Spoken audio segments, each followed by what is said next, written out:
Bom dia, turma. Então vamos começar. Vamos começar hoje um tema novo, né? Nós vamos falar de periodontopatias. E aí, pelo próprio título, você já percebe que a gente vai estudar doenças que envolvem o periodonto. Não é isso? Então vamos lá. A gente sabe que o periodonto ele tem suas particularidades, né? Topográficas, anatômicas. Então vale a pena a gente dar uma breve revisada. Eu acho umas figuras assim, uns desenhos interessantes na internet, né? E aí eu coloquei aqui para a gente lembrar, né, essas divisões anatômicas. Então, a papila interdentária, né, a gengiva inserida, essa margem de gengiva que é mais rósea, que é firme, né, uma mucosa mastigatória, não é isso? E daqui para cima, da linha mucogengival, né, você tem então uma mucosa alveolar. A margem gengival, que é esse colarinho gengival, né? 6 aqui, zenith, a parte mais alta da gengiva. Só para a gente relembrar um pouco dessa anatomia de periodonto, porque agora as doenças que envolvem essa mucosa, né, esse tecido aqui, elas vão ser consideradas de uma maneira geral como periodontopatias, né? Uma doença envolvendo periodonto. Tem uma coisa interessante que a gente observa também aqui, né, que é uma mudança não muito recente, mas que às vezes a gente vai se deparar com nomes diferentes nos livros com relação aos tecidos, né, supracristais. Então, o que são os tecidos de inserção supracristais? São esses tecidos que estão acima da crista óssea. E por isso esse nome, né, de tecido supracristal, e que antes a gente chamou isso aqui, né, por bastante tempo, e nos livros, né, a gente chama ainda de espaço biológico. Então, o espaço biológico é esses tecidos de inserção supracristais, né?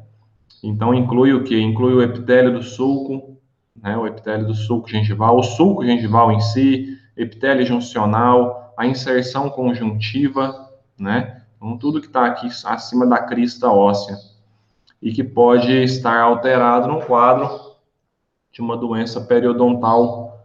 A mais comum dela seria a periodontite. Periodontite convencional, né, a periodontite crônica, e que a gente vai falar um pouco dela hoje, mas é tema específico, de tão amplo, né, de tão amplo e importante na nossa profissão, ele é um tema que vai ser amplamente discutido, trabalhado na disciplina de periodontia, né? Aqui a gente vai trabalhar um pouco aqui a questão de etiopatogênese, né, de uma visão aqui da virulência de algumas bactérias que estão frequentemente, né, inseridas no contexto de uma periodontite. Enfim, então vocês vão ver isso daqui na clínica, a sondagem periodontal, né, qual que é a sondagem periodontal que indica um quadro de saúde, qual que é a sondagem periodontal que indica um quadro de doença. Então, quando a gente fala sondagem, é o procedimento que você faz para a investigação clínica com o uso de uma sonda metálica que ela é milimetrada, ela tem várias divisõezinhas assim, que você vê quantos milímetros que penetrou dentro do sulco gengival. E a partir disso, você pode dizer, né, se o dente tem uma perda de inserção, né, supracristal ou não. Então, clinicamente, a gente usa essa medida de 3 milímetros como um parâmetro sem sangramento, um parâmetro de saúde. Então, até 3 milímetros que você penetrou a sonda não tem sangramento na hora que tira, e aí você vai ver que não existe força, né? É uma leveza no dedo, no tato, é praticamente escorregar com o peso do próprio instrumental, senão você perfura e aí pode provocar sangramento. E isso você vai desenvolver bem melhor lá na disciplina de periodontia, que lá vocês vão ter prática, né? Então lá vocês vão estudar mais a doença periodontal. É a periodontite especificamente, a periodontite e a gengivite. Bom, e esse tecido, então, periodontal, ele é um tecido que está, né, num contexto de boca, de cavidade bucal, que existe uma colonização microbiana muito rica. né? A gente fala que, em termos de espécies bacterianas, seria o segundo local do corpo humano com maior riqueza de espécie bacteriana, né? O primeiro local é o cólon, né? Para vocês terem uma ideia, então, lá no intestino grosso, o local que tem maior riqueza, e depois a boca. Então, a gente precisa de sempre manter essa área higiênica, fazer um controle de biofilme, né? Para que não haja um desequilíbrio e, assim, doença. A doença, muitas vezes, é um desequilíbrio com a própria microbiota ou talvez com o próprio microbioma, né? Microbioma é um termo mais abrangente do que microbiota, porque a gente fala também de fungos, né? Além de bactérias, a gente fala de fungos, de vírus, né? Que fazem parte de um contexto que pode ser um contexto de saúde bucal.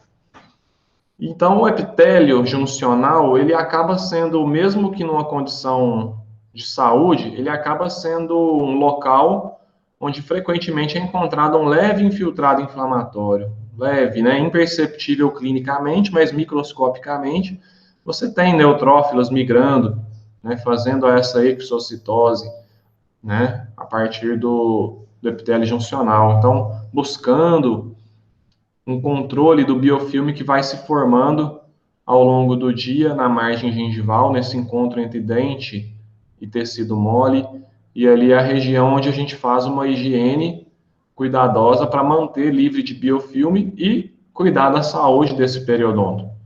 A saúde do periodonto depende de um controle de biofilme, além de outras coisas, depende bastante de um controle de biofilme, principalmente quando a gente fala da doença gengivite.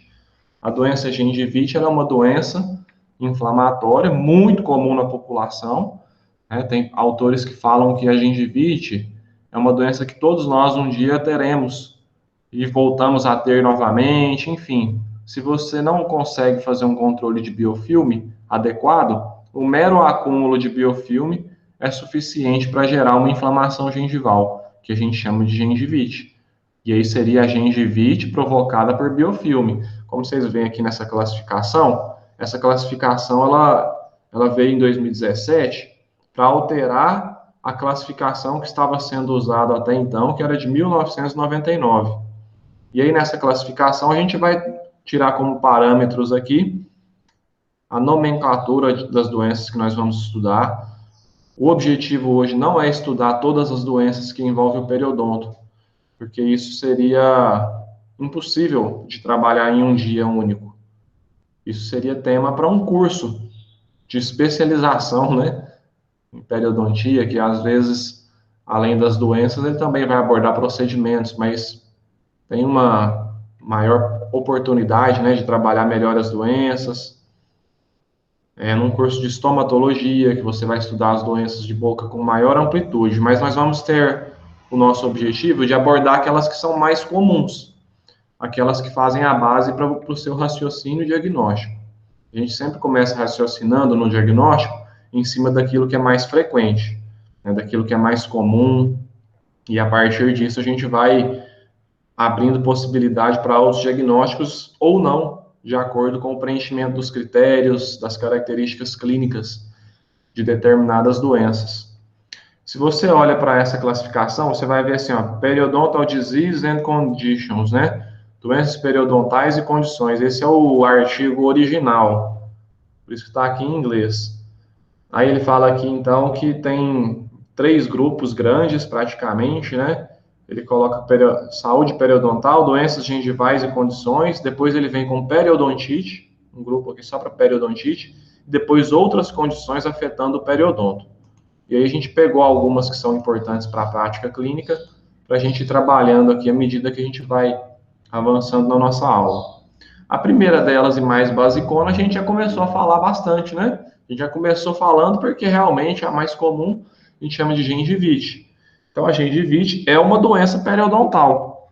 Às vezes, no uso corriqueiro da clínica, numa discussão entre profissionais, às vezes até num evento, a gente usa o termo doença periodontal como um sinônimo de periodontite, o que não é verdade.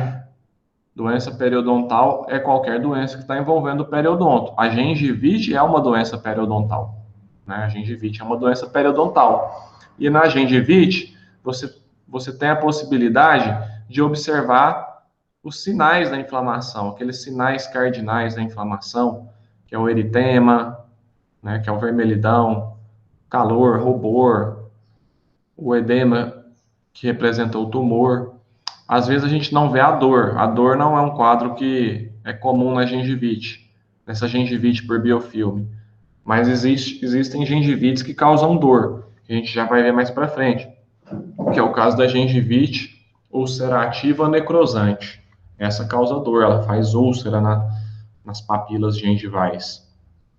E aí você olha esse quadro, a gengiva saudável, as regiões anatômicas aqui, que eu fiz um esqueminha, né? A gengivite, a gengiva marginal, papila interdentária e a gengiva inserida.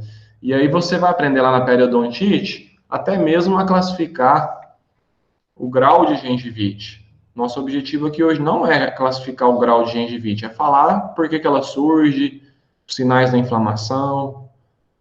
Quer dizer, você vai perceber que existe um aumento da vascularização, existe edema.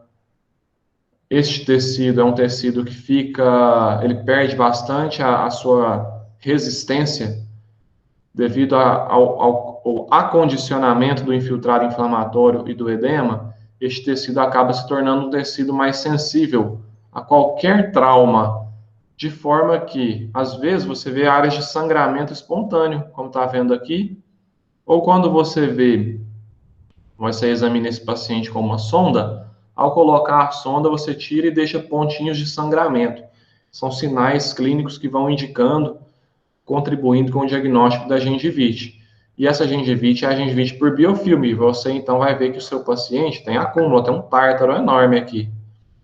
Você vai ver que o seu paciente é um paciente que tem uma deficiência de higiene, e a gengivite pode ser localizada, às vezes uma área onde o paciente tem um dente que é apinhado, uma área onde o paciente tem um dente que tem tártaro, e aí acumula mais biofilme, uma área onde o paciente tem uma restauração insatisfatória, seja com excesso de material, né, deixando um degrau que pode reter biofilme, ou seja com uma trinca, uma fratura, e deixando uma cavidade que pode reter biofilme. E essa doença gengivite, como nós já mencionamos, ela pode ser iniciada por uma mera retenção inespecífica de biofilme. Aqui a teoria da placa inespecífica ela é aceita como causa da gengivite, porque a gengiva pode se inflamar, né, e pode provocar esse quadro sem muita relação com uma espécie ou um tipo de bactéria específica. O acúmulo de biofilme é sujeira, é a gengiva de quem não consegue higienizar bem.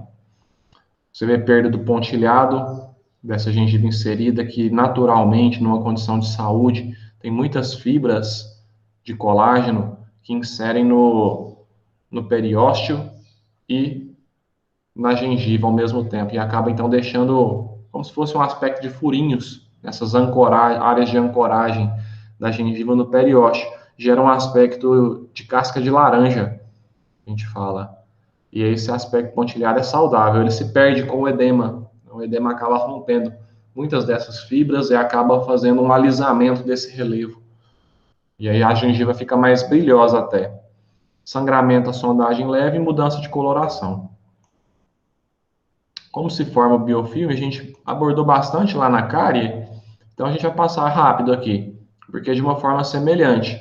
O biofilme se forma sobre a superfície do esmalte. A superfície do esmalte aqui in natura, agora aqui ela já num ambiente salivar, formando uma camada de hidratação de cálcio, e na sequência, provocando aqui então a formação aqui da película adquirida, né? A adsorção de proteínas, né? Estaterinas, estatinas, proteínas que são ricas em prolina, proteínas que têm uma carga negativa e acabam então encontrando aqui uma atração por meio aí de forças de Van der Waals, né? Essas forças eletroquímicas aí que acabam provocando uma película adquirida, que a princípio é uma película formada por íons e proteínas salivares livre de bactéria. Claro que na boca ficar livre de bactéria é muito difícil, como a gente mencionou, a quantidade é muito grande de bactérias circulantes no meio bucal. E aí essas bactérias começam a encontrar na película adquirida sítios de ligação para suas adesinas, para suas moléculas de adesão de superfície. E aí as bactérias começam então a formar uma colônia, uma colonização dessa película adquirida. E assim, essas bactérias vão se coagregando, vão se juntando e o biofilme vai se estruturando, né, por sense quorum, ou quorum sense. Elas vão se elas vão se mantendo, elas vão se selecionando de acordo com o fornecimento de nutrientes vindo da dieta, de acordo com o fornecimento de oxigênio. Aqui você está vendo aqui a estaterina, a amilase, aqui é a película adquirida, esses triângulos aqui, ó, esses polígonos aqui. Aí em cima dessas proteínas que se absorveram, as bactérias começam a se conectar, e aí as bactérias elas vão se coagregando, formando massas.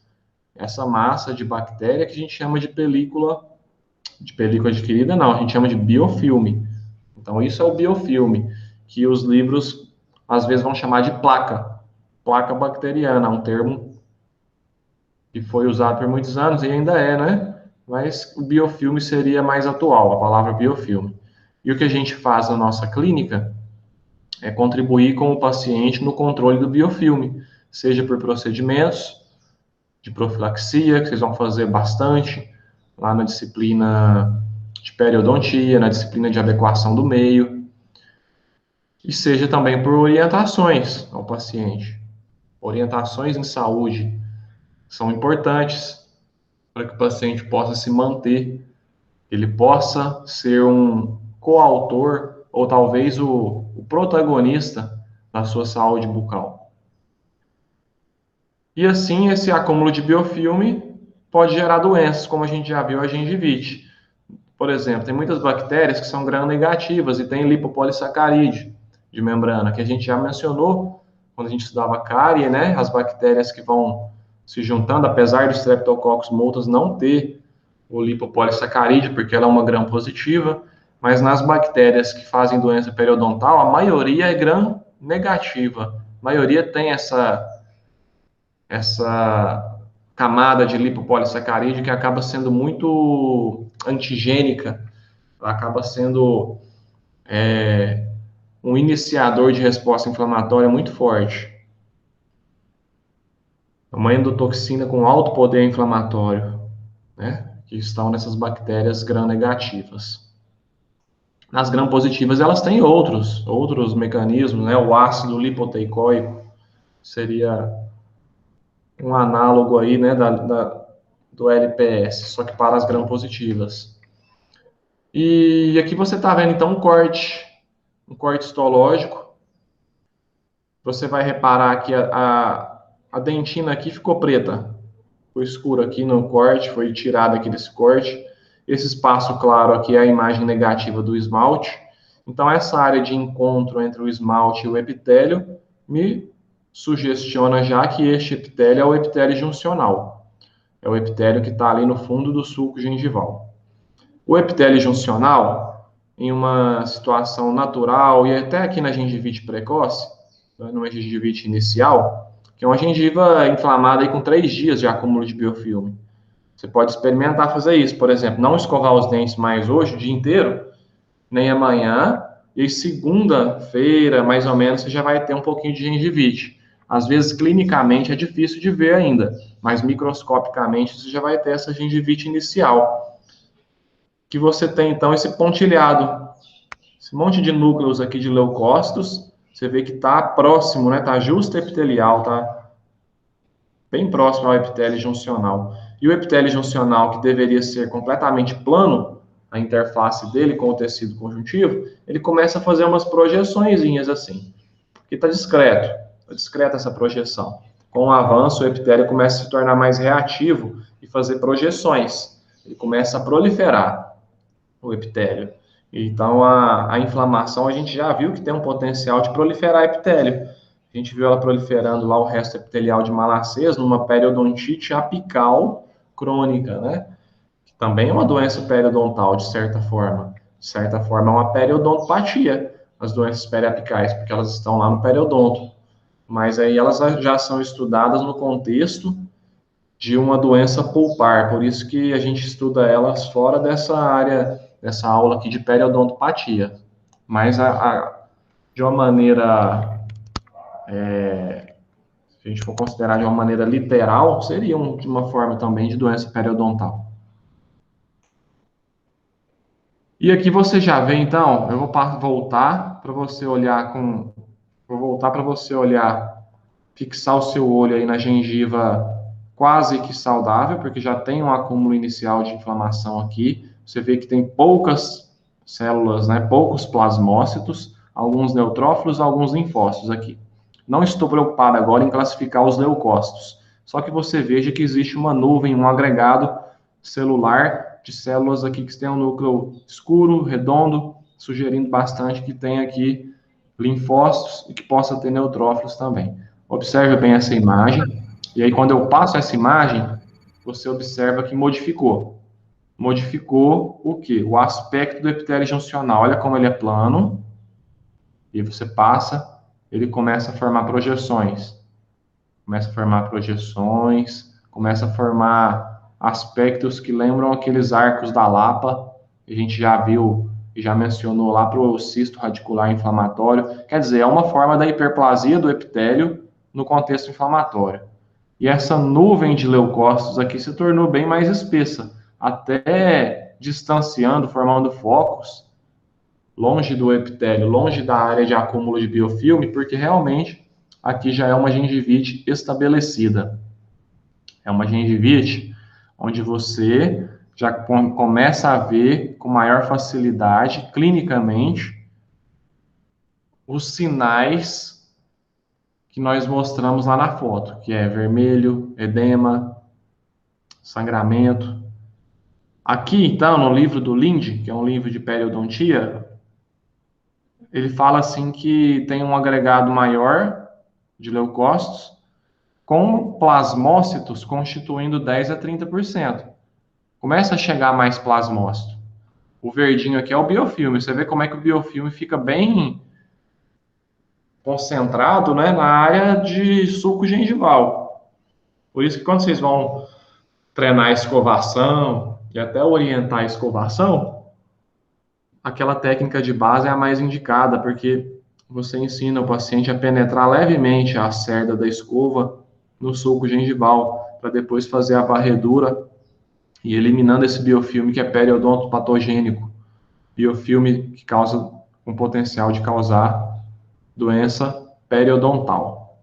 Aqui a gente está mostrando um quadro já também de uma gengivite, só que uma gengivite com um pouco até mais de hiperplasia. A gente pode chamar ela de gengivite crônica hiperplásica.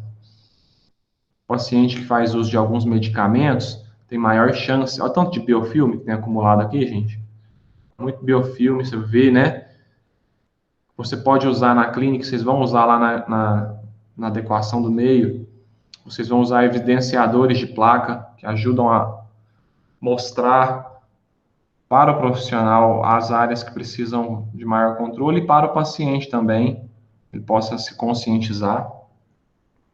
Então, você tem um quadro aqui de uma gengiva muito alterada, uma gengivite crônica hiperplásica, o mero acúmulo de biofilme, e às vezes, a gente vai mostrar mais para frente, alguns medicamentos podem provocar quadros de gengivite hiperplásica.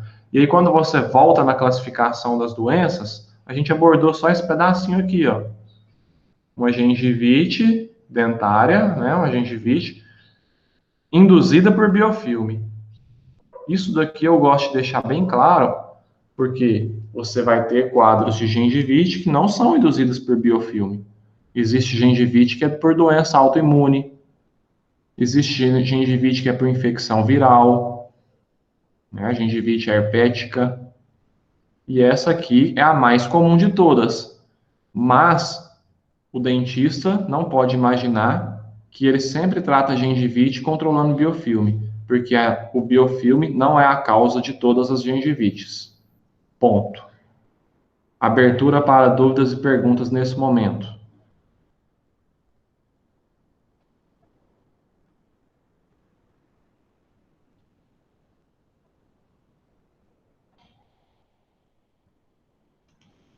Eu tenho dúvida em ulcerativa, mas você vai falar depois ou já entra por agora? Daqui a pouco. Aqui faz parte esse quadrinho deste artigo, que tem artigos traduzidos, vocês vão encontrar, né, traduções dessa classificação. Eu coloquei o original aqui, mas posso fornecer para vocês isso depois, para vocês estudarem essa classificação. O nosso objetivo aqui não é focar na classificação. A classificação ela é um guia para nós, para que a gente possa estudar as doenças. E aí você vê aqui, ó, bactérias, um detalhamento daquela gengivite, né? Um detalhamento maior. Os artigos eles vão tendo tabelas assim que detalham, associados apenas ao biofilme, é uma forma, e existem formas de gengivite que podem ser modificadas por fatores, né? Então, fatores potenciais que modificam a gengivite induzida por placa ou por biofilme. Então, o que são os fatores? E aí você vai avaliando no seu paciente por que essa gengivite dele é mais evidente, por que ela talvez está mais difícil de controle, de tratamento. E então, o seu paciente pode ser um paciente que está na puberdade, e aí a carga hormonal influencia na vascularização, influencia nesses sinais clínicos de vermelhidão. Da mesma forma, o ciclo menstrual pode induzir um período de gengivite, de maior predisposição à gengivite. A gravidez, existe classificação de doença periodontal que coloca uma forma de gengivite como gengivite gravídica, da mulher gestante, que muda hábito, muda hormônio, e a gengiva tende a ficar mais vermelha, uma gengivite mais evidente. Contraceptivos orais, né? Vocês já estão cansados de ouvir que os contraceptivos orais de muito antigamente eram de uma carga hormonal grande, geravam diversos transtornos, né? Mas atualmente é muito difícil de um contraceptivo oral ser tão importante para causar uma gengivite, mas está aí no contexto, né? Hiperglicemia, leucemia, tabagismo. Agora, o tabagismo é interessante que ele modifica a gengivite, só que ele modifica ela melhorando a gengivite, melhorando o aspecto clínico. Não que ele trata a gengivite, mas ele diminui a vascularização, diminui os sinais clínicos da gengivite, ele mascara a doença gengival. Má nutrição, e aí fatores, né, que aumentam o acúmulo de placa, de biofilme. Aí a gente já mencionou restaurações com margem gengival, margem subgengival. É o caso de um profissional que faz uma faceta, que faz uma lente de contato e acaba assim tendo a infelicidade de deixar um excesso de cimento subgengival. E aí você pode ter o dentão bonito depois que colocou uma faceta, né? Aquele dente fica bonito e com o tempo começa a ter uma gengivite. Por isso que é muito delicado o procedimento, tem que tirar esse excesso de cimento, tem que dar polimento, para que você tenha, ele tem que respeitar o limite do sulco gengival, quer dizer, você penetra 0,5 milímetros, para não agredir aquele espaço biológico, né, que a gente chamou de tecidos supracristais. Gengivite induzida por droga.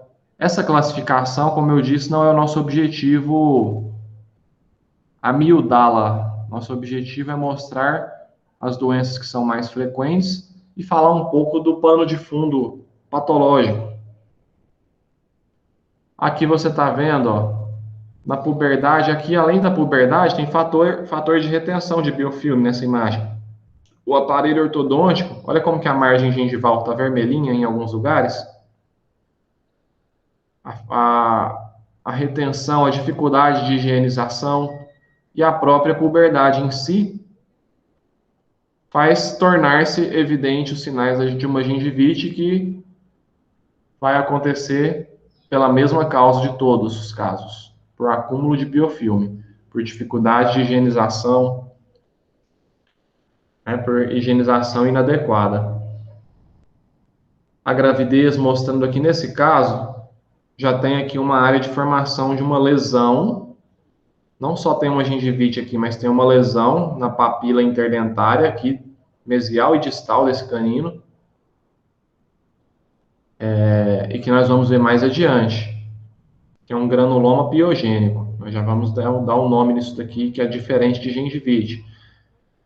Casos de leucemia, às vezes, pessoal, uma leucemia se manifesta como um aumento do volume gengival, com sangramento espontâneo gengival, rápido, abrupto.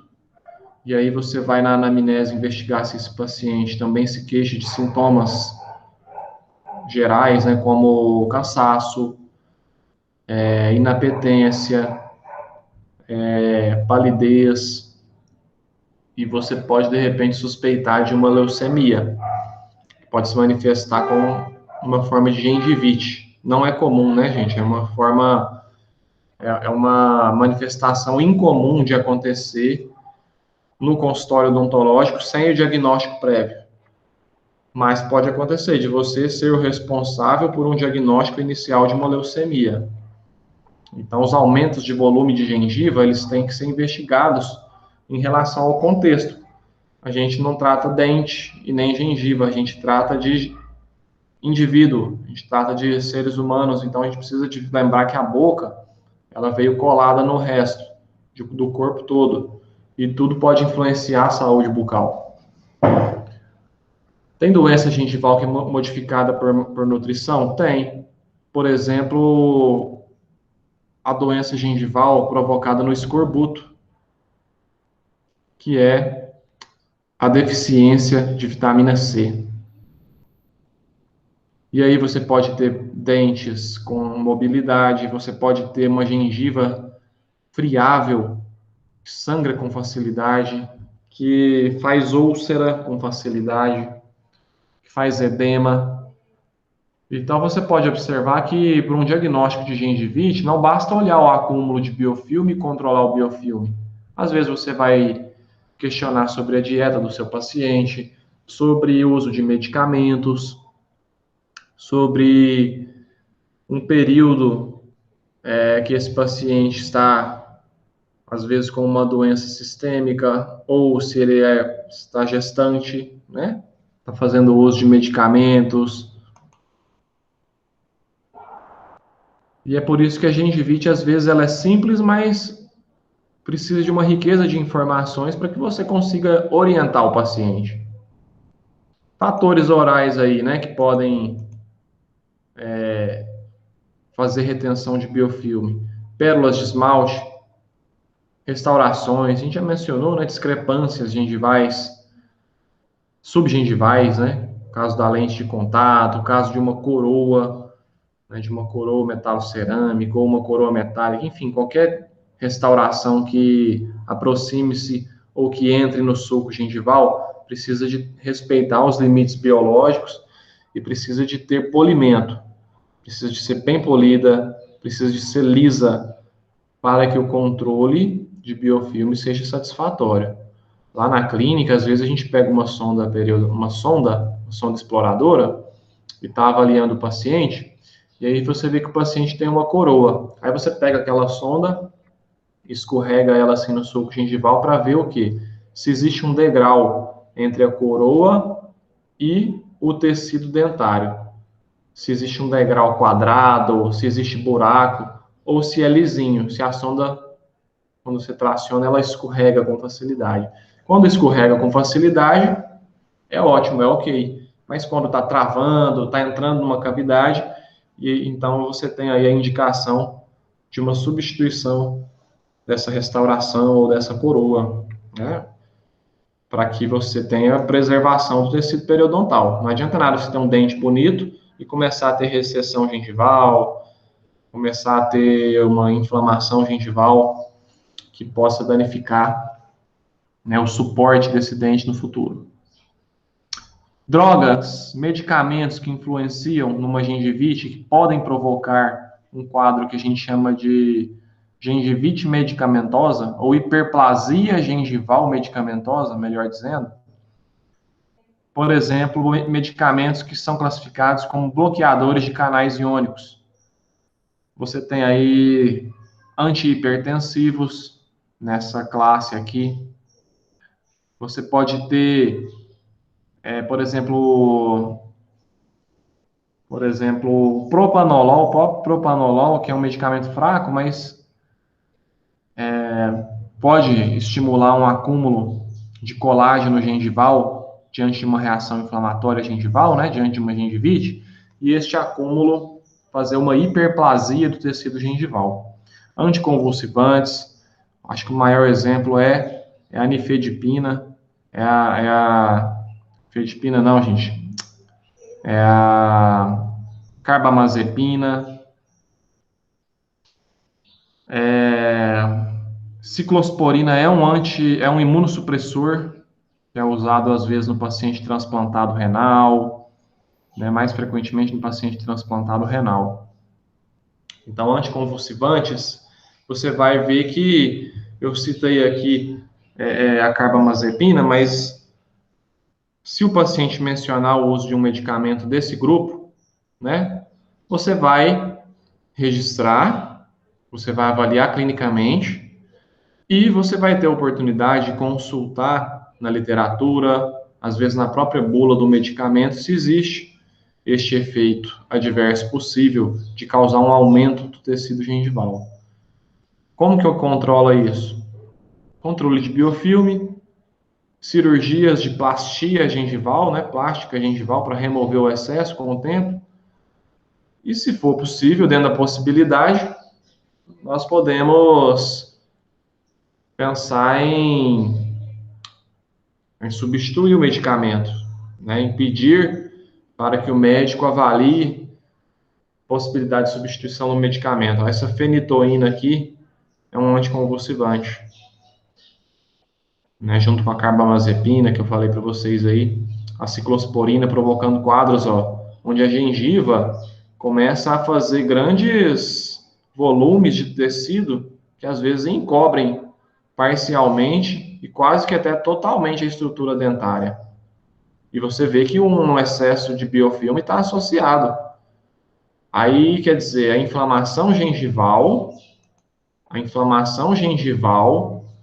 junto com o contexto sistêmico, o contexto medicamentoso, pode provocar esse tipo de periodontopatia, que é a hiperplasia gengival medicamentosa. Essa listinha de medicamentos que vocês estão vendo aí, está lá no livro do Neville, que agora, nessa parte da nossa disciplina, a gente passa para o livro do Neville. Né? Primeira parte a gente usou outros livros para falar de cárie, para falar de doença pulpar e até de doença periapical. Agora o Neville começa a ser um livro bastante importante a partir daqui na nossa disciplina. Apesar de que, quando a gente for estudar gengivite e a periodontite, igual a gente está olhando, a gengivite relacionada ao biofilme e a própria periodontite, né, a periodontite crônica convencional, os livros de periodontia vão dar mais detalhes do que o Neville. E aí eu indico para vocês o livro do Linde, né, que é um livro muito didático, e o livro do Carranza. São autores que vocês com certeza vão estudar na disciplina de periodontia. Se já não estiverem com esses livros aí e estudando esses livros. Dúvidas até agora? Imprevisível, quanto tempo? Quanto tempo para chegar numa situação dessa é uma coisa, pode ser um ano, né? Pode ser 6 meses, 6 meses muito pouco. Esses medicamentos, geralmente, eles interferem com o processo de remodelação do colágeno, com o processo principalmente na parte de reabsorção do colágeno. colágeno vai se remodelando, reabsorvendo e depositando novo colágeno. E aí, como ele atrapalha um pouco essa reabsorção, vai ficando um acúmulo. Não é que ele provoca, que ele faz o fibroblasto produzir mais colágeno. É que, na verdade, ele atrasa a reabsorção desse colágeno. E a condição inflamatória por si só, ela também acaba provocando um aumento de volume e uma irritação tecidual local que pode gerar, aí sim, um aumento da produção do colágeno pela inflamação. Mas o medicamento em si, ele age mais comprometendo a reabsorção desse colágeno. A maioria deles ali. E a gente volta novamente aqui no slide para mostrar que a gente está aqui num ponto, né? Num ponto dessa classificação.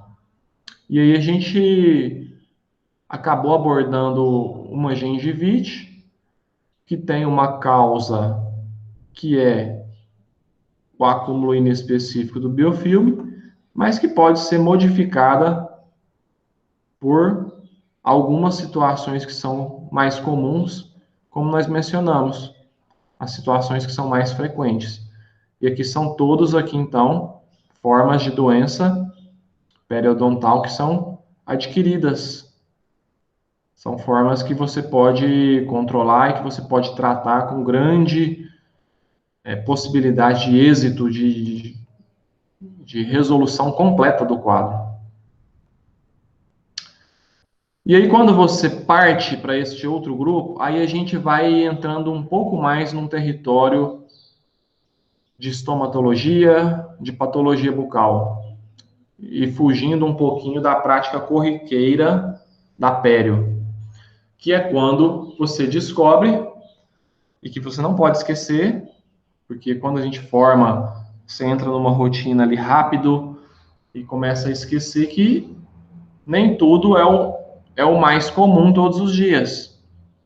Quanto mais você atende, mais possibilidade de lidar com situações incomuns. Não estou falando de situações raras.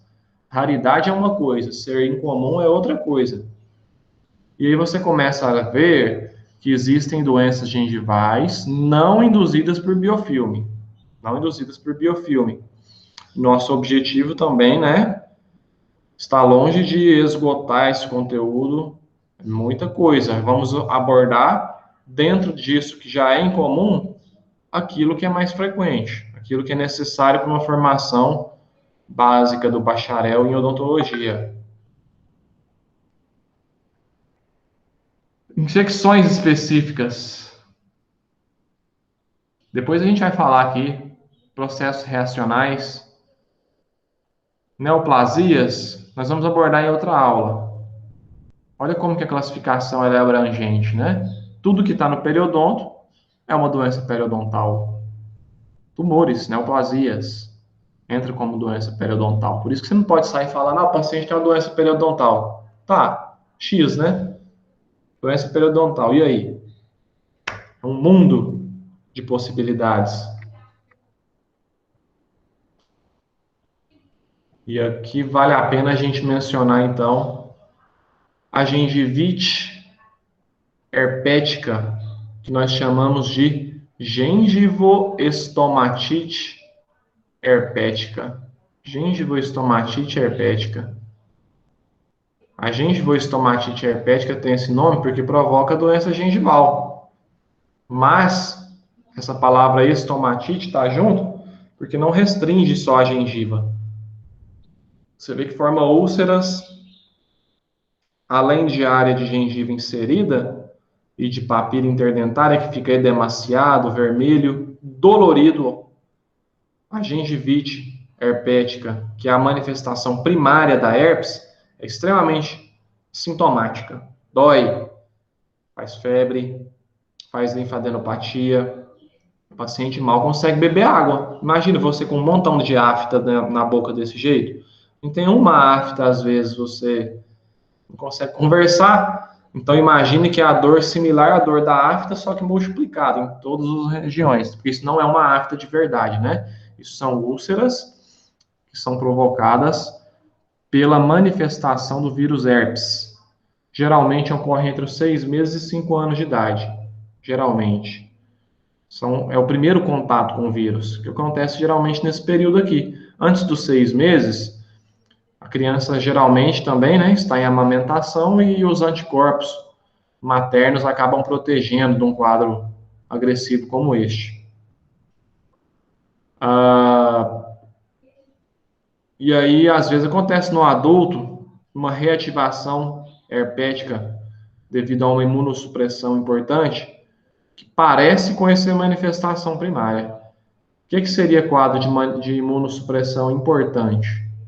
Um paciente fazendo quimioterapia, um paciente fazendo uso de medicamentos imunossupressores devido a uma doença que possa ser imunomediada ou autoimune, né? Lúpus, ou paciente transplantado, um paciente que tem muita gente que depende de uso de imunossupressores para ter uma qualidade de vida, devido à doença autoimune, né, que causa lesões, que causa dor, artrite reumatoide, né, causa dor articular, e aí às vezes isso às vezes reduz a barreira imunológica, reduz o potencial imunológico e pode ter umas doenças mais agressivas, podem surgir.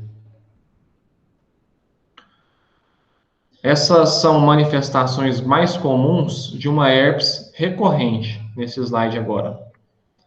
A primária é aquela generalizada na boca, né?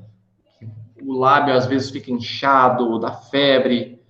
Já a manifestação recorrente, a herpes recorrente, ela, o que eu acho que mais comum aí que a gente conhece é essa manifestação labial, às vezes próximo do ângulo da boca, na pele ou no vermelho bucal, né, na semimucosa bucal. Mas muitas vezes, gente, essa manifestação é intrabucal. E o que você percebe aqui é que forma vesículas e úlceras em região de mucosa queratinizada. Como que eu faço o diagnóstico diferencial com afta? Muitas vezes observando o lugar onde está na boca.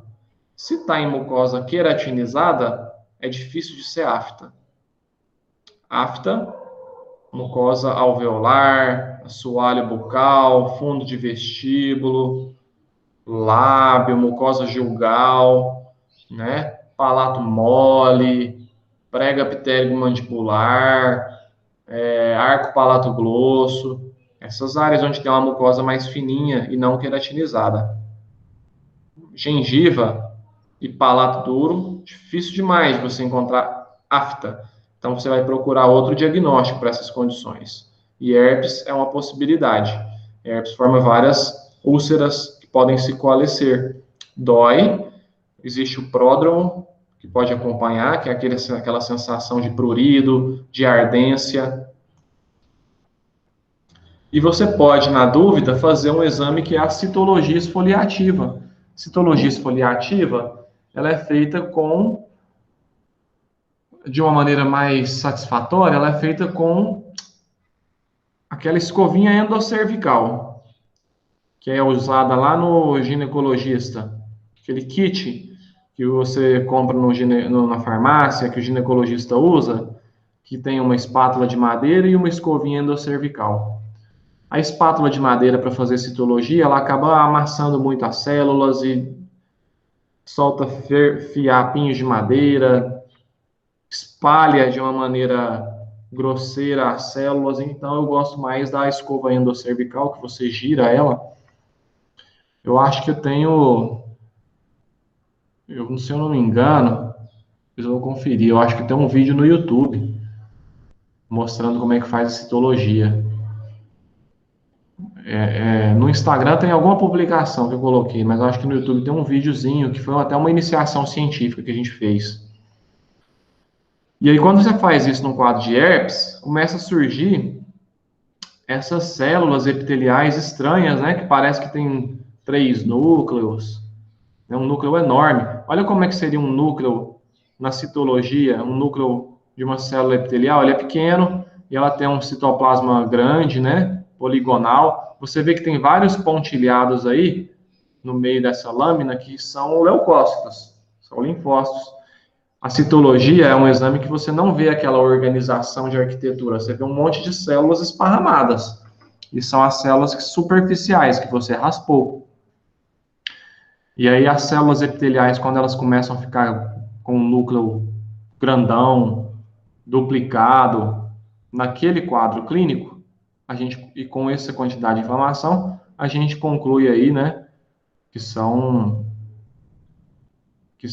células com alteração citopática do vírus da herpes.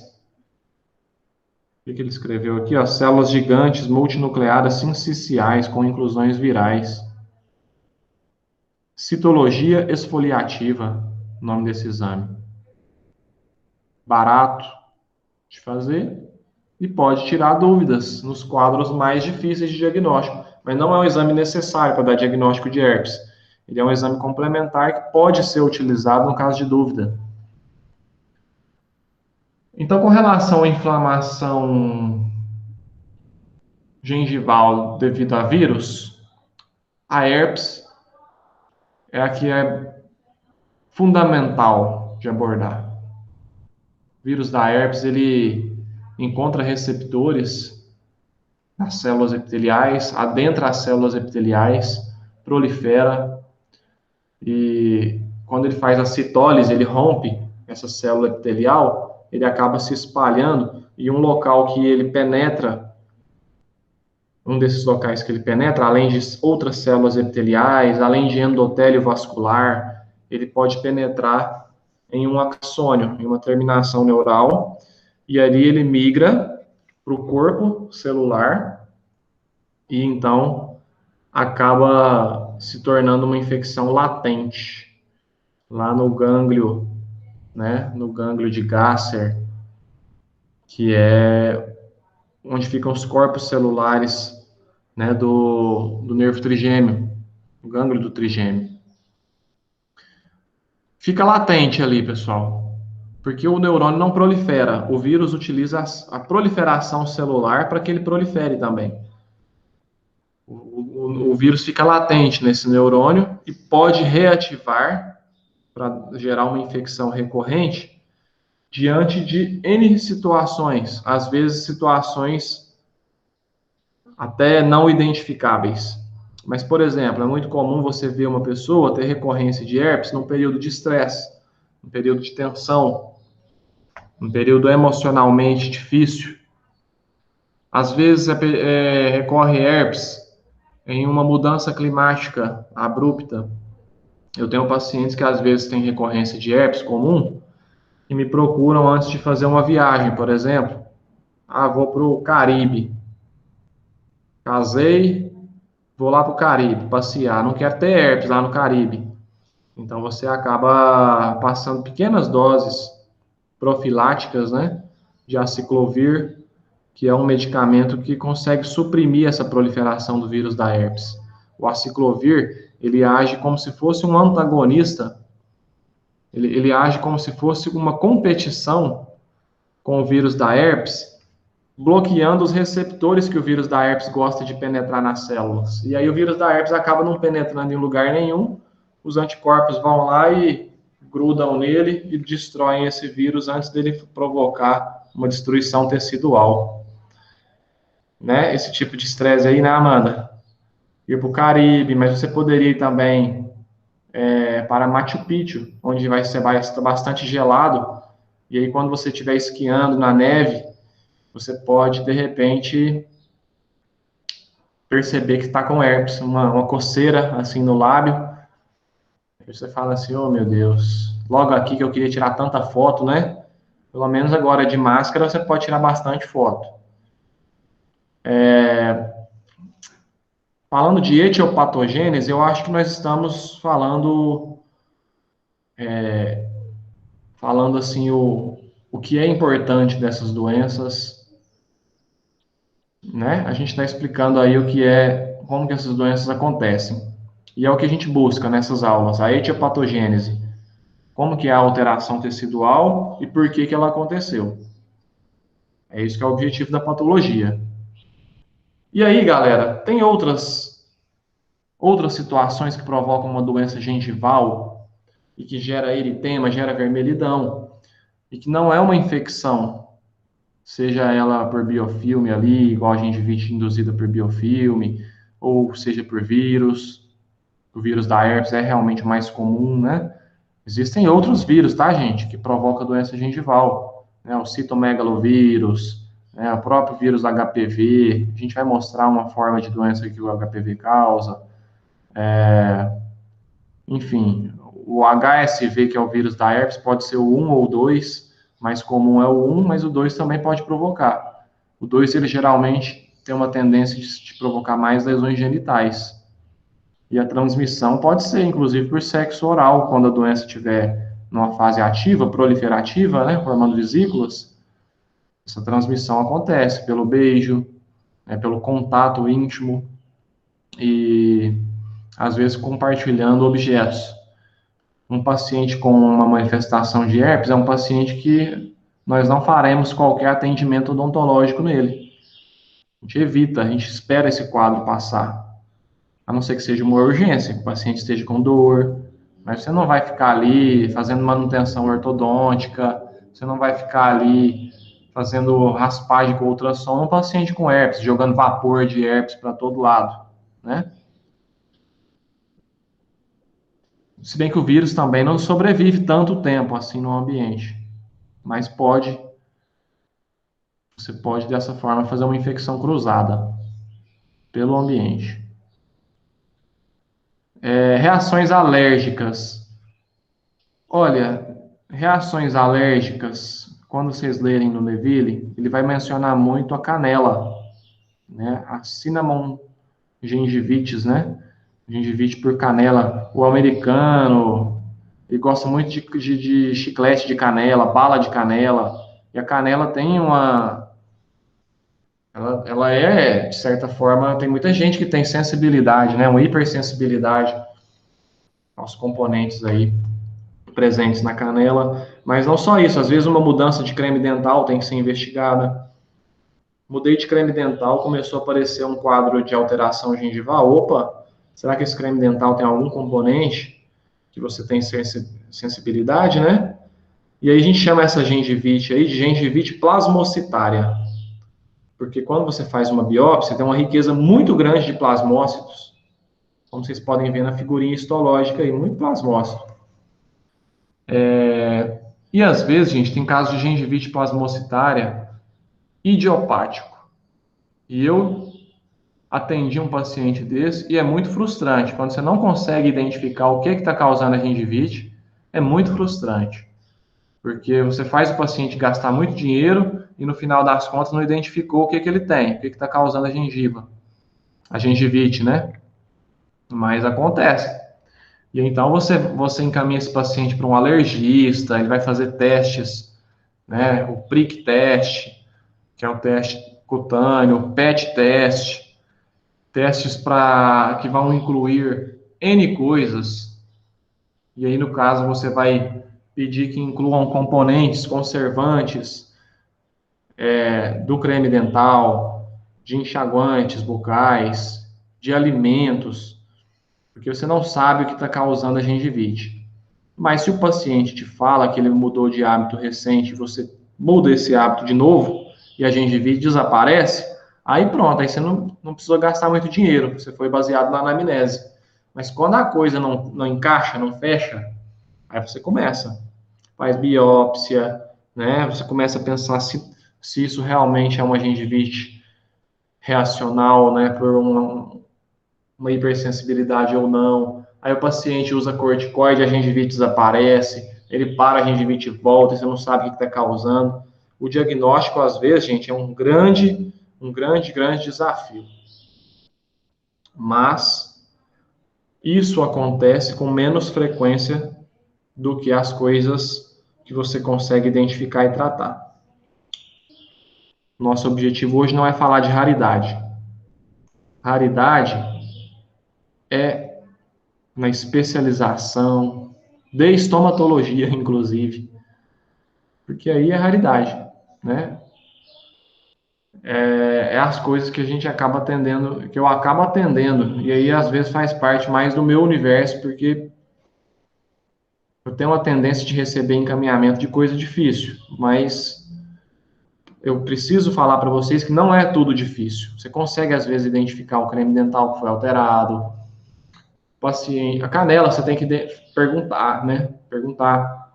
Mas às vezes ele começou a chupar uma bala diferente, um creme, um chiclete diferente. Uma coisa que eu acabei de lembrar, que no Brasil usa muito, é pimenta do reino. É muito antigênico também, irrita demais. Né? Então, pimenta do reino, cravo.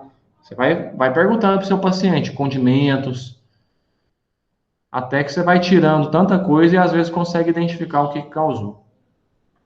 Galera, agora outra alteração gengival, mas que pode provocar alteração extrabucal também, por exemplo, cutânea, se chama líquen plano. O líquen plano é uma doença que pode ser uma doença dermatológica ou ela pode ficar ali no consultório odontológico, com manifestação só bucal. É uma doença relativamente comum. É uma doença que pode provocar um quadro que a gente chama de gengivite descamativa, que o paciente mesmo consegue relatar a sensação de que a gengivite, de que a gengiva está ardendo e está descamando, está soltando pelinha, está soltando escama, né? Soltando membranas. O paciente vai te falar isso de formas diferentes, mas você vai entender que está descamando, fazendo áreas de úlceras que são às vezes perceptíveis, fazendo vermelhidão gengival. E o líquen plano, galera, ele não é provocado por biofilme, ele não é provocado por vírus, ele não é provocado por medicamento. O líquen plano é uma doença imunomediada. É provocada por uma reação atípica de linfócitos T citotóxicos, que agridem componentes do próprio epitélio oral. Não é considerado também, de uma forma clássica, uma doença autoimune. O que seria uma doença autoimune clássica? Uma doença onde você identifica autoanticorpos que são específicos e que se repetem de um paciente para outro, é sempre um autoanticorpo contra determinado componente do epitélio. No líquen plano, são muitos componentes da célula epitelial, do queratinócito, que às vezes são interpretados pelos linfócitos T, citotóxicos, né? Como antígenos. E aí os linfócitos começam a se acumular, se aglomerar nessa faixa de tecido conjuntivo imediatamente adjacente ao epitélio. Começa a se formar um intenso infiltrado inflamatório linfocítico, justaepitelial ou subepitelial, ou em banda subepitelial. Essa característica que vocês vão ler lá no Neville. Então, já é uma doença em que o controle de biofilme contribui, porque você não vai somar com ela outra irritação. Ela já tem uma irritação imunológica, você não vai somar com ela uma irritação por biofilme. Então, o controle de biofilme contribui com a manutenção desses pacientes. Mas o tratamento dessa doença, muitas vezes, vai envolver o uso de corticoides, corticoterapia tópica e, às vezes, quando a doença estiver muito difícil de controlar, corticoterapia sistêmica.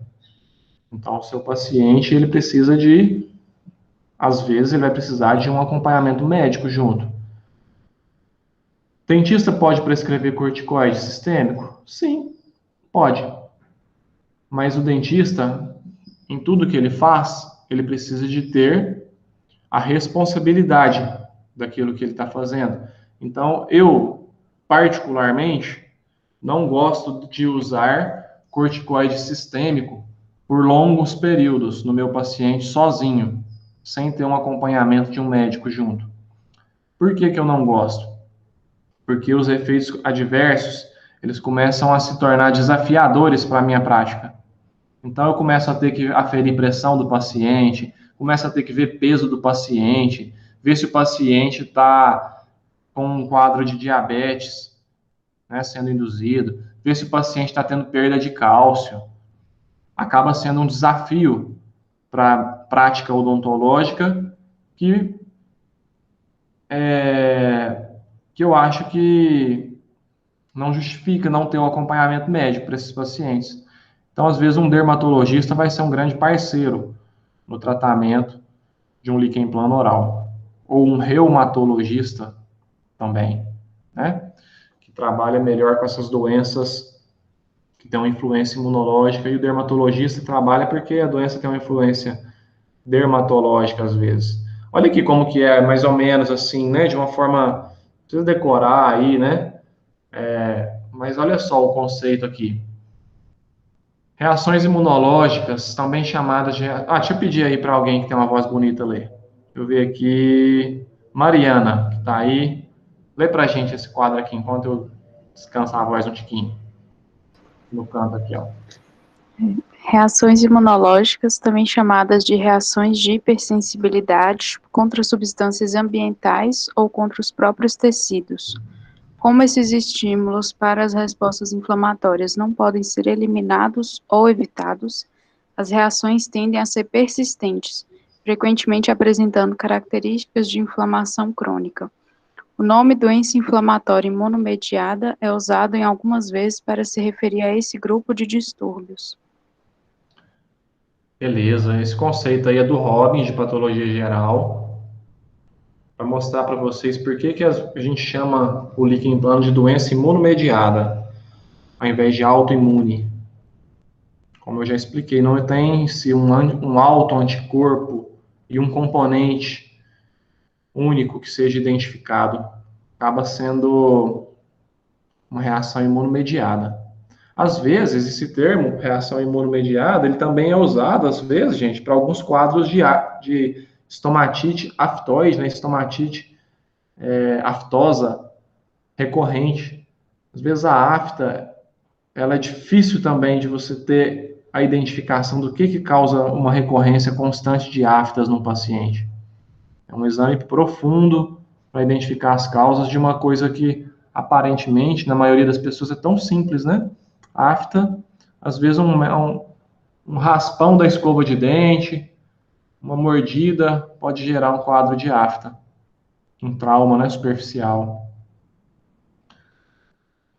Basicamente, você pode ter um estímulo antigênico, que é variável, um aumento do número de células de Langerhans e de dendrócitos positivos para o fator 8A.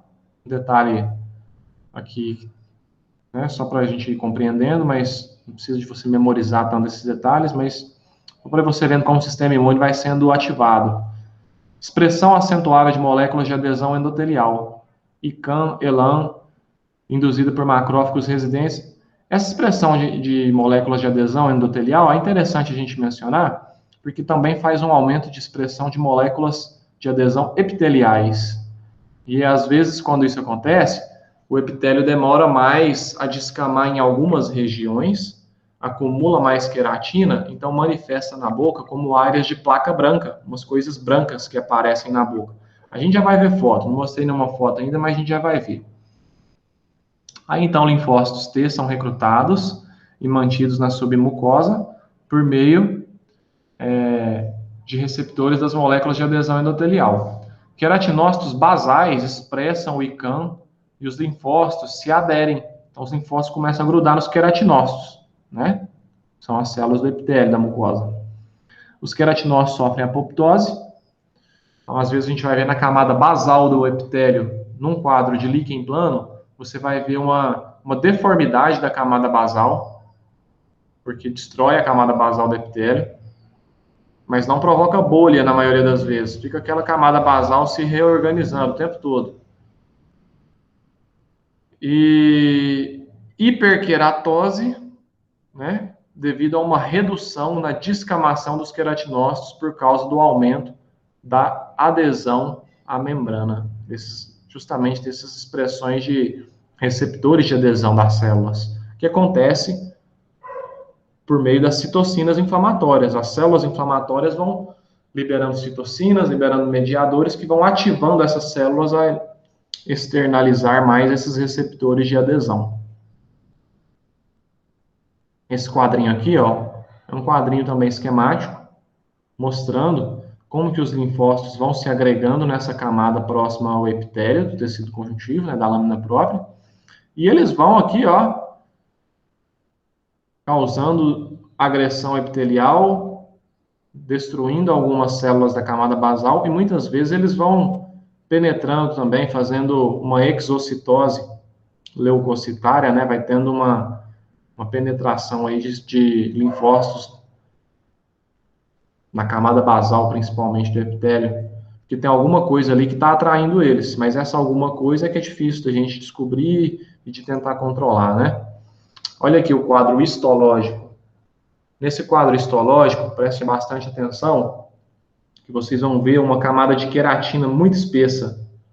Depois a gente vai ter aula prática. Uma camada de queratina muito espessa, é uma hiperqueratose.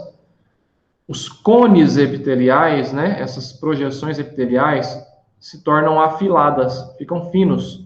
Então, gera uma atrofia desses cones epiteliais. Eles ficam finos. Alguns autores falam que isso aqui parece dentes de serra, de uma serra. Sabe, uma serra de serrar a árvore, essas coisas. Então, faz esse cone. E você percebe nessa imagem aqui também, uma nuvem, né? Olha como que tá preto, tá escuro, bem ao redor do epitélio. Essa banda de linfócitos. E mais na profundidade está livre de inflamação. Então é uma inflamação justa epitelial ou subepitelial, né? Um infiltrado linfocítico em banda epitelial, subepitelial. Isso daqui, gente, é o diagnóstico, né? São os critérios histopatológicos para o diagnóstico do líquen plano. Tem pessoas que, às vezes, o líquen plano surge num período também de estresse. Aqui no lado esquerdo, você está vendo a camada basal de um epitélio íntegro. Essa foto é do Neville, do Neville, do livro do Neville. Olha como que a camada basal é bonitinha, né? As células ficam cúbicas e bem enfileiradinhas. Isso é um epitélio comum, normal. Camada basal, depois a camada espinhosa, como a gente já estudou lá na histologia. Tecido conjuntivo aqui, até tem aqui nesse caso algumas células inflamatórias, mas tem uns vasinhos sanguíneos. Nada comparado com o lado direito da imagem, que você percebe uma grande quantidade de linfócitos colados aqui nessa camada basal que, se você comparar de um lado e de outro, você fala assim, cadê a camada basal? Ela está muito degenerada, tem degeneração hidrópica aqui na camada basal, está alterada, ela está descamada. Às vezes a gente usa a palavra, olha aqui uma célula em apoptose, ó, uma aqui, vem aqui rosinha, você vai olhar lá no livro do Neville e você vai ver com detalhe. Essa aqui parece que também está em apoptose. Então, provoca a apoptose das células da camada basal, escamatização. Isso são características do líquen plano oral. Uma doença que certamente vocês vão se deparar com ela na vida clínica de vocês, porque não é rara. Não é rara e muitas vezes ela é assintomática. Como que manifesta isso na boca do paciente, clinicamente? Olha só, esta é a forma mais clássica. Na mucosa jugal, bilateral, fazendo estrias que parecem teias de aranha, fazendo estrias, né, placas brancas na forma de estrias, que são chamadas estrias de Wickham. Essas estrias de Wickham bilaterais podem surgir na língua e podem, obviamente, surgir na gengiva, que o nosso tema de hoje é periodontopatias, então ela pode se tornar uma doença periodontal nesse sentido, de agredir a gengiva. E acreditem, pessoal, tem casos que quando você começa a observar estrias de Wickham desse jeito, em alguns casos formando úlcera, então tem o líquen plano que é mais erosivo e ulcerativo. Não vamos também ficar aqui classificando o líquen plano, né? Mas sempre a dica é procure estrias, se você quer chegar no diagnóstico de líquen plano. Não achou estria? Não está descartado completamente esse diagnóstico. Às vezes tem quadro de gengivite descamativa, né? Tem quadro de gengivite descamativa, que a gengiva fica vermelha e que você só vai descobrir com a biópsia. Não forma estrias de Wickham. Ou às vezes elas são tão discretas que você não consegue ver. Mas é recomendado o seguinte, sempre olhar com detalhe aquela gengiva vermelha e procurar se não tem áreazinhas pequenas de estrias brancas. Pode sugerir o diagnóstico de líquen plano oral. Tem um sistema de classificação, né? Olha aqui, às vezes ele forma em pápulazinhas brancas, mas tem áreas de estria aqui no fundo, ó. Ou seja, o macete, né, o diagnóstico do líquen plano é achar áreas de estrias, e tem que ser bilateral. Se você vê áreas de estrias brancas somente em um local, em um foco, e que esteja, por exemplo, ao redor de uma restauração de amálgama, aí você pode estar lidando com uma coisa que se chama reação liquenoide. Quer dizer, o oide aí, né, se assemelha a. Então, se assemelha ao líquen, uma reação liquenoide. Tudo bem? E aí, às vezes, isso acontece com amálgama, que é uma reação de hipersensibilidade também. E aí, com o tratamento, vai ser o quê? Trocar a restauração de amálgama. É muito interessante. Às vezes, você troca a restauração de amálgama e a lesão desaparece completamente. E ela não surge imediatamente após você fazer a restauração de amálgama, surge com o tempo. As partículas do amálgama que vão se soltando, vai provocando com o tempo, podem provocar uma reação de hipersensibilidade. Bem, o líquen plano oral é uma doença que pode provocar alterações em unha. Olha como que a unha está arranhada, a gente chama isso daqui de onicólise. Faz umas estrias aqui, mas na verdade são áreas aqui de atrofia da unha, né? Pode formar pápulas pruriginosas na pele. E aí essas pápulas são um pouco inespecíficas para o diagnóstico de líquen plano. O dermatologista talvez vai conhecer melhor os diagnósticos diferenciais. A gente só vai conhecer isso aqui como líquen plano porque a gente está vendo a boca e vendo as estrias de Wickham. E aí pode surgir essas pápulas que coçam bastante, alterações na unha, alterações na mucosa genital e formando, às vezes, na mucosa genital, estrias de Wickham. Então, lá na glande ou, né, nos pequenos lábios, se for na vagina, pode surgir ardência, vermelhidão e as estrias de Wickham. Então, as estrias de Wickham não é uma coisa que o ginecologista também vai conhecer, né? Ou o urologista, né? Então, a gente conversa com o paciente. E quando você conversa com o paciente, você tem que conversar com seriedade para que ele possa te revelar os elementos importantes para você chegar no diagnóstico. O paciente te entrega uma intimidade para você, uma confiança. E quando você é acadêmico, às vezes o paciente fica um pouco desconfiado no começo. Aí quando o professor senta ali na semiologia para avaliar o paciente, ele começa a falar um tanto de coisa que ele não tinha falado antes, né? Mas eu já percebi também o seguinte, que quando o paciente vê que o acadêmico é organizado, que conversa com ele, olhando, sem risadinha, na clínica é inadmissível isso, né? Piadinhas, essas coisas. Então, o paciente começa a perceber o seguinte, que ele está no ambiente acadêmico, mas com estudantes sérios, né? Então, o cara começa a falar assim, começa a pensar, né? Não, esses estudantes aqui, eles vão descobrir o que eu tenho, esses meninos aqui é inteligente, né? Vocês vão lá tirar dúvida com o professor. E aí é assim que a gente consegue ganhar a confiança do paciente. O líquen plano, galera, tem um detalhe aqui que temos que mencionar, que é um detalhe controverso.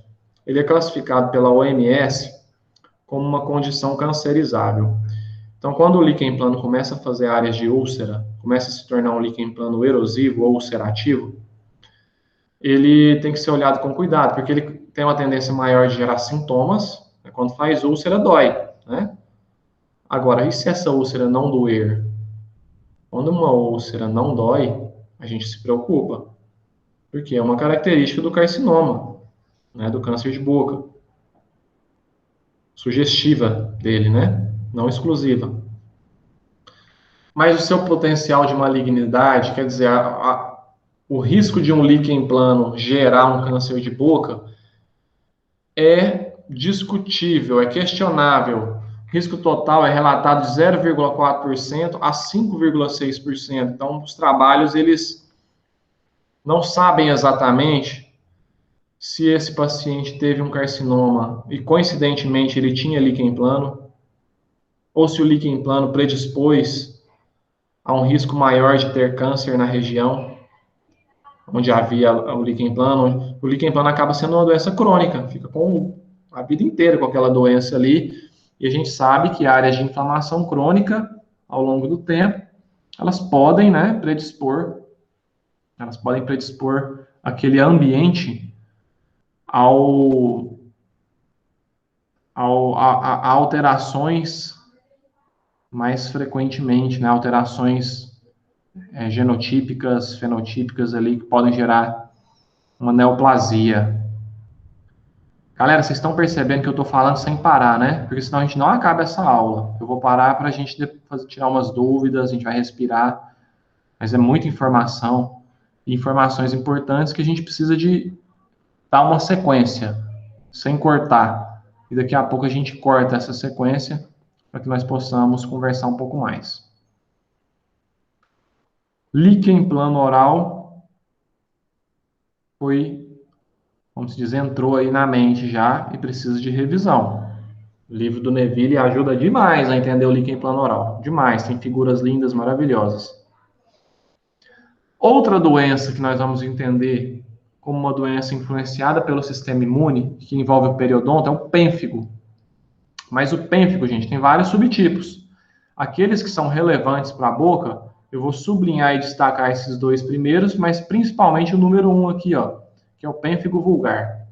Ele tem esse nome vulgar porque realmente é o mais comum mesmo, que provoca alteração em boca, e aqui é uma doença autoimune clássica. É uma doença autoimune onde você identifica autoanticorpos, né? Você identifica autoanticorpos que vão ser direcionados contra desmossomos epiteliais. Então, ele prejudica a adesão intercelular, de forma que, numa biópsia, você percebe ruptura do epitélio nas áreas aí de camada espinhosa. O epitélio se rompe, faz uma bolha intraepitelial, porque existem autoanticorpos sendo produzidos e comprometendo essa estrutura chamada desmossomo. Não é todo desmossomo, são partes desse desmossomo, mas que comprometem a adesão, né, que é a desmogleína 1, desmogleína 3. Então, o paciente, ele vai ter também, às vezes, aquele mesmo quadro de gengivite descamativa, por isso que entra no diagnóstico diferencial. Líquen plano oral, pênfigo vulgar e uma próxima doença que a gente vai falar daqui a pouco, que é o pênfigoide. Olha o oide de novo, né? Similar a pênfigo. Na biópsia, você percebe que existe uma fenda intraepitelial e muitas vezes não tem aquele inflamatório, aquele infiltrado inflamatório denso, justo epitelial. Às vezes vai ter, porque acaba formando úlcera e a úlcera gera uma inflamação. Mas às vezes não vai ter. Quer dizer, o autoanticorpo circulante, ele vai gerando dano ao epitélio. E o epitélio da mucosa, muitas vezes da mucosa bucal, é o primeiro a manifestar a doença. E às vezes é o último a mostrar resolução, mesmo com o uso de corticoides sistêmicos, imunossupressores, que é o tratamento do pênfigo. Então, no pênfigo, tem mais chance também do paciente ter doença de pele, úlceras em pele, bolha, formando bolhas, depois rompendo, formando úlcera. Pênfigo vulgar, às vezes, faz lesões aqui no couro cabeludo, paciente dificuldade de pentear o cabelo, né? Fica muito sensível na pele. E o diagnóstico por biópsia mostra essa fenda intraepitelial. Olha só, aqui a gente está vendo uma imagem. Na imagem anterior, você vê a fenda epitelial e nítida, né? Didática, bonita, para a gente entender. Você vê aqui algumas células aqui, ó, se soltando neste vazio, nessa abertura da fenda, e as células tendem a começar a ficar redondinhas, porque o seu citoesqueleto se desmonta quando prende a adesão com as células vizinhas. Então, o citoesqueleto desmonta, a célula se torna mais arredondada. Esse processo em que as células começam a perder os seus desmossomos, a sua adesão, né? A gente chama de acantólise. Acantólise, que é o acanthus, né? O canthus é do espinho, da camada espinhosa, né? Então, vai perdendo essa adesão. A acantólise, então, vai fazendo a fenda epitelial e vai fazendo essas células que às vezes vão se soltando isoladamente no meio, no interior da fenda, que a gente chama de células de Tizanck. Células de Tizanck. Olha aqui, a gente está vendo, então, em uma outra imagem, que a camada basal está preservada. Olha a camada basal aqui, ó, grudadinha no tecido conjuntivo. Por quê? Porque o distúrbio não envolve a lâmina basal, não envolve a adesão entre epitélio e mucosa jugal. Envolve a adesão entre células epiteliais, entre si, certo? Desmossomos. E aí essas células redondinhas que ficam aqui mergulhadas na área da ruptura são as células epiteliais, mas como elas adquirem esse formato redondinho, um cidadão aí, muito tempo, chamou elas de células de Tizanck. Célula de Tizanck. Escreve de que jeito? Ué, não está escrito aqui não, para gente colar? Apareceu aquela citológica. Apareceu? Onde? Aqui, ó. Tizanck. Células de Tizanck. Olha que nome bonito para você pôr naquele cachorrinho que você ganhou, no passarinho, no peixe, na tartaruga, que te ajuda a estudar. Você pode pôr um de Tizanck, o outro de Wickham, né?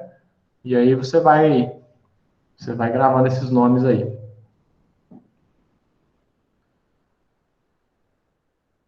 Galera, quando tem dúvida no diagnóstico, às vezes a gente pode fazer uma técnica. Eu nunca fiz essa técnica porque ela custa caro, mas é recomendado se fazer sempre que tiver dúvida, que é a imunofluorescência direta. Ela é feita a partir de uma coleta, de uma biópsia. Essa biópsia não vai ser conservada em formol, ela vai ser conservada na solução de Michel, que o laboratório vai te fornecer. No meu laboratório, por exemplo, no laboratório da Unimontes, não tem. Então, vai ter que ser num laboratório especializado que faz imunofluorescência. Por isso que a coisa acaba se tornando um pouco difícil, mas é uma coisa interessante. Porque a imunofluorescência, ela faz fluorescência onde existe autoanticorpos. De forma que você percebe, ó, formando aqui como se fosse o perímetro de cada célula epitelial. Fica brilhante. Isso significa que está cheio de autoanticorpos grudados aqui ao redor de todas essas células epiteliais, porque ficou esse verde fluorescente. Isso se chama imunofluorescência direta. É um exame que ajuda a mostrar que existem autoanticorpos contra componentes que ficam na membrana aí das células epiteliais. Outro nome, Nikolsky. Nikolsky, gente, é o teste em que a gente faz uma fricção ou uma pressão em uma área. Olha aqui o paciente com uma gengivite, ó, descamativa provocada por pênfigo. Olha como que a gengiva está vermelha. Aí a gente vai ali, aqui eu estou fazendo o teste Nikolsky com uma seringa, mas você pode fazer o teste Nikolsky com o próprio cabo do espelho. Você coloca o cabo do espelho próximo de uma região vermelha, gira ele assim, ó, faz uma fricção, pede para o paciente, explica para ele que isso pode gerar dor. Ó, acho que vai doer um pouquinho, preciso fazer um teste para identificar se você está tendo ruptura da porção superficial do epitélio, que é o teste Nikolsky. Você gira e tira. E observa. Descamou, desforrou, entre aspas, a gengiva, ou fez uma bolha, significa Nikolsky positivo. Imagine como se estivesse tirando um tapete do chão. Você esfrega o pé no chão assim, não enruga aquele tapete. Aí você faz isso na gengiva do paciente. Enrugou o tapete, Nikolsky positivo. Só ficou vermelho, não aconteceu mais nada, Nikolsky negativo. Então é um teste clínico, uma semiotécnica. Eu faço com a seringa, de que forma? Eu toco a seringa num lugar, faço uma pressão negativa assim, ó. Umas 3 vezes assim, aí solto e desencosto. Observa se rompeu aquele epitélio, se fez bolha ou se não fez, para fazer o teste de Nikolsky. E ele, olha aqui um teste de Nikolsky positivo, gente, ó. Olha o tapete saindo, tá vendo? E essa paciente aqui tinha lesões em pele. Aqui é uma porção desse epitélio que foi rompido, mostrando essas célulazinhas redondas. São as células de Tizanck.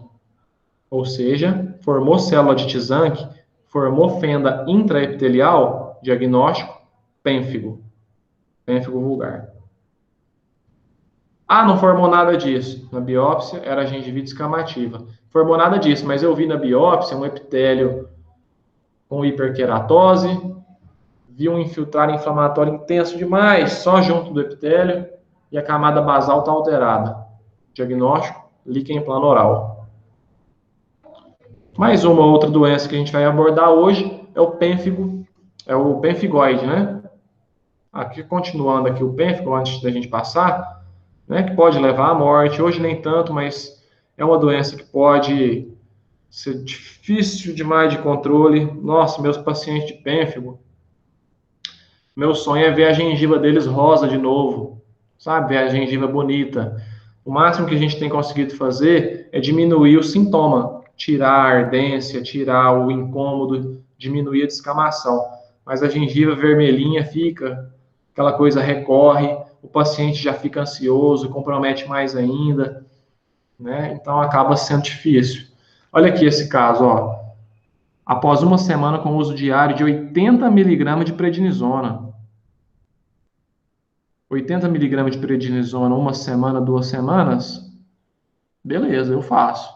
Agora, manter um paciente com essa carga de prednisona por longo prazo, que é o que vai acontecer, aí eu preciso de um acompanhamento médico. Eu que recomendo que vocês também ajam dessa forma, né? Para evitar de causar danos que você não consegue, às vezes, controlar no seu paciente pelo efeito adverso do corticoide. Olha aqui, ficou rosa bonito nesse caso. Meu sonho, mas aí eu não consigo, não coloco uma carga tão grande de corticoide, uso mais corticoide tópico, eu acabo não vendo isso. Esse camarada aqui, ó, numa revisão, lá de 2012, depois eu tenho que rever isso de novo, ele usava fatores de crescimento epidérmico, só que isso aqui, ó, acaba ficando um tratamento um pouco caro. Tratamento um pouquinho caro. Mas, interessante. Confesso que é interessante. Vou cotar. Eu tenho uma paciente que está precisando mudar o medicamento dela. Aqui o pimecrolimus é um imunomodulador. Os imunomoduladores, gente, eles surgem como uma classe de medicamentos para N situações, para quimioterapia, para doença reumática. Eles acabam sendo, às vezes, antagonistas de anticorpos. Então, eles anulam aquele autoanticorpo. Né? Eles têm várias funções e que acabam sendo também úteis para substituir o corticoide, né, com menos efeitos colaterais, só que são caros. Né? Imunomoduladores para quimioterapia são caros. Né? Tem medicamento aí, tem ciclo de quimioterapia que o paciente gasta R$16 mil, R$19 mil. Você fala assim, é caro, mas não é caro R$100 não, gente, é caro, entendeu? 5 mil, aí fica difícil, mas, né? Então, aqui um outro paciente mostrando lesões de pele por pênfigo. Olha como que a pele, né? A mucosa oral estava bastante alterada. E depois, com o uso de quê que ele usou aqui? 25 semanas após a iniciação de um tratamento combinado com imunodissorção. A imunodissorção é um tratamento que você tem como se fosse uma... Vocês imaginarem, é como se fosse uma hemodiálise. Como se fosse uma hemodiálise, para eliminar autoanticorpos do sangue circulante. Dexametasona, pulsos, né, de dexametasona. Rituximab, que é um imunomodulador, e azatioprina, que é um imunossupressor. Olha a quantidade de drogas que esse paciente teve que usar. Então, às vezes a doença foge totalmente do controle odontológico. O dentista ele vem para acompanhar, para diminuir agressões adicionais, como um acúmulo de biofilme, vem para ajudar fazendo laser terapia, vem para ajudar prescrevendo agentes tópicos intrabucais, né? Que aí é a nossa praia. Antes do nosso intervalinho, pemfigoide. Às vezes, tudo junto. Primeiro local para manifestar, boca, na maioria das vezes. E o último a desaparecer, boca. Mas quando começa a surgir lesões em pele, aí, definitivamente, você precisa de um controle médico junto. Lesões de boca, se você quiser tentar ir controlando, mas, né? Pemfigoide. Pemfigoide das membranas mucosas. É outra doença autoimune, pode provocar bolha. Mas você olha nessa imagem aqui, a bolha é diferente do pênfigo, porque a bolha, né, a fenda, ela não é dentro do epitélio mais, ela é subepitelial. Na verdade, ela é na junção entre epitélio e lâmina própria. Aqui o autoanticorpo ele está direcionado, olha que bonitinho, forma espaços, ó, o epitélio se soltando, né? Esse tapete se soltando, desencapando aqui justamente na junção. Então leva a camada basal junto, a bolha acaba tendo um teto da bolha mais espesso, que tem mais, o epitélio está juntinho aqui, os desmossomos não estão comprometidos. Quem está comprometido aqui nessa doença são os hemidesmossomos. Hemidesmossomos é o que gruda o epitélio no tecido conjuntivo. E aí você tem, né, quadros diferentes de doença, que pode ser mais agressivo, menos agressiva. Olha aí, o sinal de Nikolsky. Olha essas imagens aí, gente, ó. Tá vendo? Sinal de Nikolsky, né, descamando. Olha a imunofluorescência, como é diferente daquele caso de pênfigo. Aqui o verde fluorescente está só na lâmina basal, na membrana basal, ó. Não está entre todas as células epiteliais, né? Então, você vê que a imunofluorescência também tem utilidade para esses casos. O teste de Nikolsky também tem utilidade. Então, faz o teste de Nikolsky, porque às vezes no pemfigoide também tem o quadro de gengivite descamativa. Pemfigoide tem uma peculiaridade que é a propensão, olha que bacana, pemfigoide tem a peculiaridade que é a propensão para provocar um dano ocular chamado simbléfaro ou entrópio. Coisas diferentes. Consegue ver nessa imagem aqui, ó, a conjuntiva do globo ocular grudando com a pálpebra? Na verdade, é uma cicatrização entre olho e a mucosa da pálpebra. As bolhas vão se formando, vão abrindo o tecido conjuntivo de ambos os tecidos, e esses tecidos conjuntivos vão cicatrizando entre si. Então, às vezes, o paciente vai à cegueira, não por um distúrbio visual ou do nervo óptico, não por isso, mas por cicatrização entre pálpebra e olho. Forma pontes de cicatriz, ó. Terrível isso, né, gente? Terrível. E às vezes a pálpebra se dobra para dentro, aí a gente chama de entrópio. Cicatriza dobrado para dentro é terrível. Então, por isso que o acompanhamento com o oftalmo é importante para esses pacientes. E às vezes o uso de medicamentos vai se intensificar para evitar a perda da visão, né, gente? Que aí é realmente também uma morbidade muito grande da doença, perder a visão, né? Então, o tratamento é encaminhamento para o oftalmologista, agentes tópicos, agentes sistêmicos, então, às vezes vai ter corticoide de colírio, é uma bateria, é uma equipe multidisciplinar para tratar esse paciente.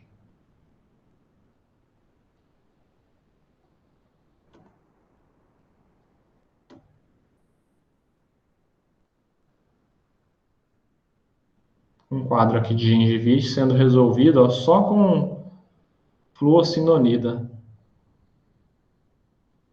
um corticoide tópico. Ai, gente, eu cansei de conversar. Vamos dar um intervalo? Minha garganta tá sequinha, sequinha. Eu tô achando aqui que nós vamos parar a aula por aqui, sabia? Porque quando a gente falar de processos reacionais, vai ser bacana de mostrar lâmina. Tem muita lâmina bacana de ver, fácil de ver. Vão ser os principais motivos da gente fazer biópsia no consultório. Então, se um dia você fizer biópsia, grande chance que você vai fazer de um processo reacional desse aqui. Então, a gente para com essa tela por hoje. A gente volta na segunda. A gente volta na segunda. Essa matéria não vai cair na próxima prova, tá? A gente volta na segunda-feira. Come um pedacinho da aula prática, mas a gente já vai incorporando prática junto com a teórica. Segunda, que hora mesmo? 4h30? Que hora que a gente marcou? Acho que é 2 horas, porque o pessoal tem a clínica de rádio. Ah, então é logo à tarde, 2 horas da tarde já, né? É. Tá bom. Talvez, gente, numa emergência eu vou precisar de colocar 2h30, tá? Mas eu vou tentar fazer 2 horas. Porque às vezes eu tô voltando do atendimento, aí eu chego assim, às vezes atraso um pouquinho, mas vai dar certo. Ok. Galera,